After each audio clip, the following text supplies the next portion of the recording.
اهلا بكم اعزائي المشاهدين. مره ثانيه بنرحب بالكابتن كرم رزق مدير فني 2007 لنادي كيرنس. طبعا بنرحب بك يا كابتن. شرف لك. ربنا يكرمك ان شاء الله.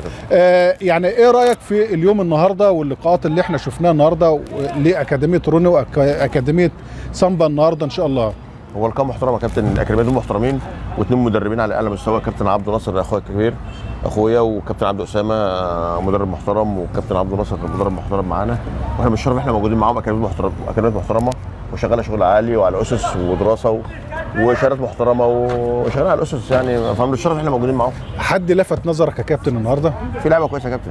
يعني كابتن عبد الناصر احنا بنلعبه على طول طبعا الاكاديميه بتاعتنا، وكابتن عبد اسامه كلهم لعبه على اعلى مستوى. احنا شايفين دلوقتي التوجه في نادي كيرنس ان احنا شايفين قطاع الناشئين بقى شرس ومنافسه شرسه في الدرجه الاولى، واعتقد ان نادي كيرنس السنه دي ان شاء الله ممكن يكون في الممتاز باذن الله بسبب النتائج الجميله اللي احنا بنشوفها. والله يا كابتن احنا عندنا النادي منظومه محترمه، وعندنا الرئيس باشمهندس الخضر مهتم بقطاع الناشئين ومهتم بالفريق الاول وعمل على اسس ودراسه، وجاب لنا رئيس قطاع على اعلى مستوى ومدربين على اعلى مستوى، وفي دعم اللعيبه، وبننتقي ما بناخدش اي لعيبه، بننتقي لعيبه عندنا القماشه كبيره بننتقي منها.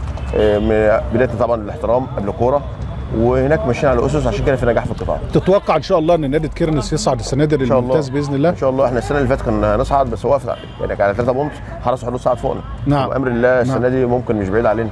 انت بتنافس المنصوره دلوقتي اللي بقت برضك بتتعافى دلوقتي بعد الفتره الماضيه، وهي برضك بتحاول محاوله شرسه ان هي تصعد للدوري الممتاز باذن الله.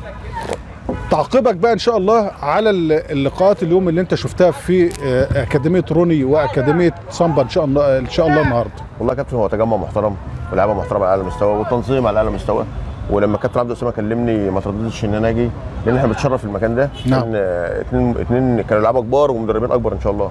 فشفنا النهارده لعبه كويسه ولعبه متاسسه، مش لعبه عشوائي، لا لعبه كوره على الارض وعارفين بيعملوا ايه، ونشكل حلو في الملعب. في حد هتاخده النهارده انت شايفه ليد كيرنس 2007 ان شاء الله؟ في يا كابتن معانا لعيبه كابتن يعني في حد النهارده في المباريات اللي احنا شفناها في لعبه كويسه، وكابتن عبد الناصر لسه من فتره جايب لي لعيب باك ليفت اسمه زيزو. لاعب محترم لاعب كبير. نعم. ولسه مسجلينه من 4 ايام. يعني في حد النهارده انت اتشاورت بره الملعب وقلت انا عاوز ده؟ في لعبه كويسه. يعني انا اصلا طول مع كابتن عبد السلام وكابتن عبد الناصر على طول، وبنتشاور في موضوع اللعبه. يعني في الميركات الشتوي هنشوف لاعب من اللي شفناه النهارده في 2007 ان شاء الله باذن الله.